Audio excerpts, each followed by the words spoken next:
Black Card. Access any location, bring a friend anytime, and recover in the Black Card Spa. Welcome to Session 8, our final session of the 2024 AC Daily Practice Sessions for U.S. Government Policy. I'm Ashley Bassick, and I teach at Boonesboro High School in rural Western Maryland. In this session, we'll end with focusing on strategies for tackling the argument essay. All right, let's review some brief tips for the argument essay. Since we just completed Session 7, we're going to go through quickly now. Just a reminder, the importance of that thesis statement. Remember, without a thesis statement, you can only earn 3 of the 6 points. There's no introduction here. Your thesis should be one sentence. You're going to provide a claim and a line of reasoning. You're going to state the claim, connect it with because, and establish your line of reasoning. Do not document drop. You shouldn't be using documents or court cases as your line of reasoning. And remember, state your position as fact. You don't need to use I pronouns. All right, evidence. You're going to need to provide 2 pieces of evidence. Your first piece should come from the document. Well, at least one piece has to come from the prompt. It has to be a document from the prompt. I highly recommend you do it as your first piece of evidence so you don't forget. You're going to avoid those direct quotes. You can feel free to use some transitional wording to cue the reader to your reasoning, but the most important thing about that reasoning is it needs to directly connect back to the reasoning you provided in your thesis. Your second piece of evidence can come from the prompt, but it doesn't have to. If it doesn't come from the prompt, it can be another document, it can be a Supreme Court case, or a major course concept. Similarly to the fact that we don't have an introduction for this essay, we also don't have a conclusion. Instead, we are going to present an opposing viewpoint and then reiterate our thesis. You can feel free to use some transitional wording, like others may argue, to cue the reader that you've moved on to this point of the essay. You're going to state the opposing viewpoint and then explain why others might argue that viewpoint. Finally, you're going to restate your position and explain why, despite the opposing viewpoint you just mentioned, your position is still superior. Seriously? You're right. She's having a bad day. Why don't we tell the whole school? Playing up like that? Before we practice this argument essay, let's go over some course concepts we'll need to know in order to answer the prompt. This prompt says, an important feature of a democratic republic is that it represents the will of the people. Take a position on whether constitutional checks and balances or citizen participation in social movements is more effective in ensuring the people's will is represented. So to answer this prompt, we're first going to need to understand what checks and balances are. Checks and balances are a key principle of government. They were mentioned in Madison's Federalist 1 and was created as an additional safeguard for separation of powers. While separation of powers ensures that each branch of government has its own powers and responsibilities, checks and balances serves as an auxiliary precaution by giving each branch the power to oversee or check the other 2. For example, the president can check Congress by vetoing legislation. Congress can check the president by confirming or denying his appointments. And finally, the judiciary can declare acts of the president or laws passed by Congress unconstitutional with their power of judicial review.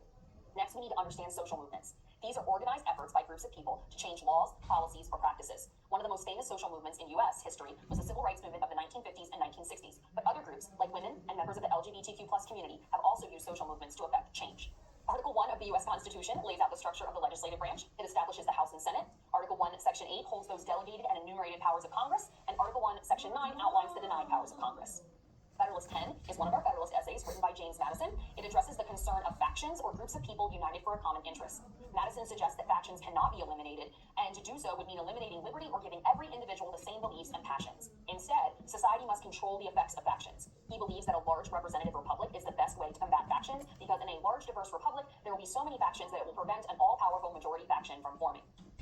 And finally, Letter from a Birmingham Jail was written by MLK while in prison in Birmingham after a peaceful protest. The letter was addressed to the white clergy of the city who were asking him to moderate his actions. He famously says that injustice anywhere is a threat to justice everywhere and that people have a duty and a responsibility to disobey unjust laws. He also says that his movement could wait no longer. They had tried diplomacy and nothing had changed. Civil disobedience was their last resort, and he encouraged the white clergy to stand up for the movement and not be waffling like the rest of the white moderates. All right, let's practice this argument essay. Part A, respond to the prompt with a defensible claim or thesis that establishes a line of reasoning. As a reminder, we're being asked to take a position on whether constitutional checks and balances or citizen participation in social movements is more effective in ensuring the people's will is represented. Just as a clue, I'm going to be taking the position of citizen participation, but you're welcome to choose either option. Please pause the video now and craft your response. The student answered, citizen participation is...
social movements is more effective than checks and balances in ensuring the people's will is represented, because if the people don't speak up through action, they will never be heard by their government. Let's see where the student earned the points.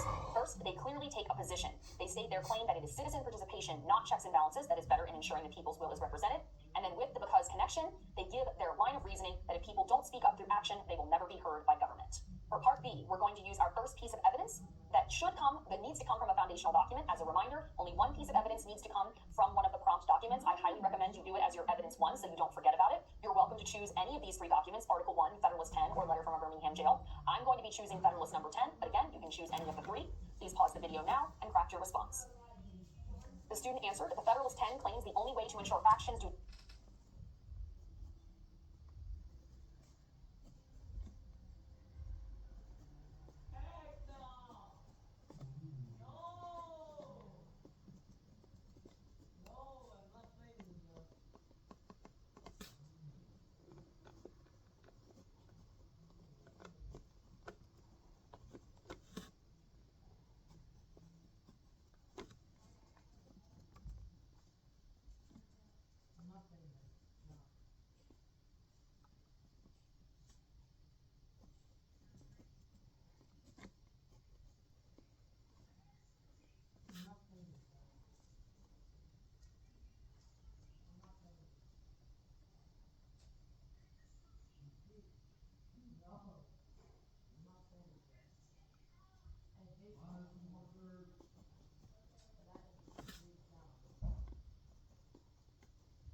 do not take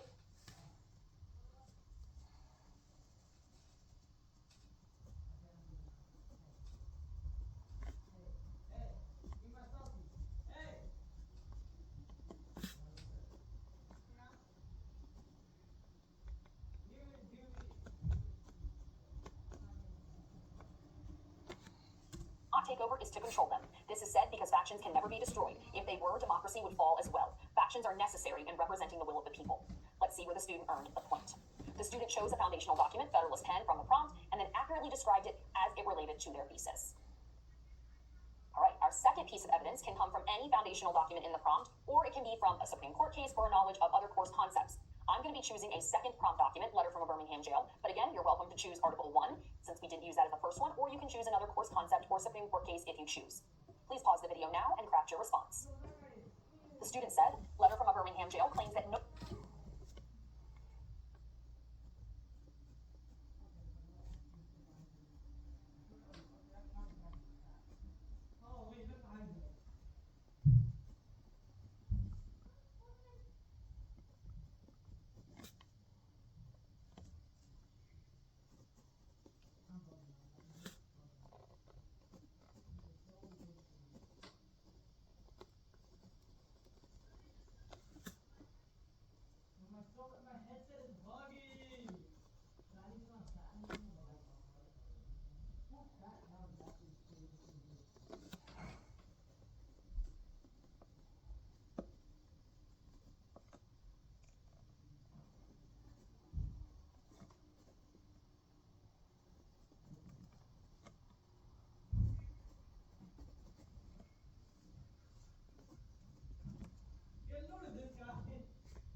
No change will come from government unless people fight for it. Martin Luther King often led social movements to protect the unfair treatment of black citizens in America.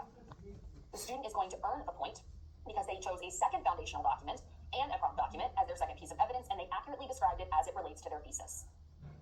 All right, part C is our reasoning. We need to use reasoning to explain why the evidence we just described supports our claim or thesis, and in this case, supports our thesis that citizen participation is more effective in ensuring the people's will is represented. Please pause the video now and craft your response. The student answered, the only way to truly ensure your will is heard by the government is to force them to pay attention. After years of protesting, attention was called to...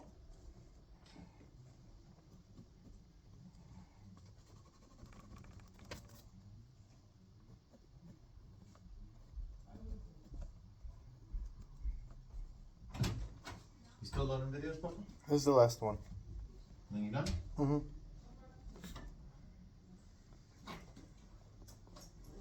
Oh, that's nice. Did it get cold in here? No. You recording yourself? Mm-hmm. You got Matthias in the background? Yeah, it's fine. He's probably not gonna be watching these like fully. Yeah. He's probably just gonna have them on like the background with like 2 times speed or something to make sure you're actually doing them.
to King's issue by the government. So the key phrase in this student's response is the last sentence. The student earns a reasoning point for accurately explaining how citizen participation is more effective than checks and balances because it gains the attention of the government as an issue to be addressed. And finally, part D. Remember, we're not writing a conclusion. We're responding to an opposing or alternate perspective using refutation or rebuttal. So since our thesis statement was that citizen participation is more effective, we should be describing the opposing viewpoint that checks and balances is more effective. Please pause the video now and craft your response. The student answered, some may argue that...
balances are needed to ensure that the federal government does not become too powerful and silence the people's will entirely. While this can be argued, even with a system of checks and balances, change rarely ever comes without people displaying their voices. So the student used some great transitional wording to cue the reader that they are beginning their part D, and they clearly identify the opposing viewpoint of checks and balances, and then they acknowledge the opposing argument, but they reiterate that change rarely ever comes without people displaying their voices, which is their ultimate thesis that citizen participation in social movements is more effective than checks and balances. If you need more argument essay practice, I encourage you to access the 2023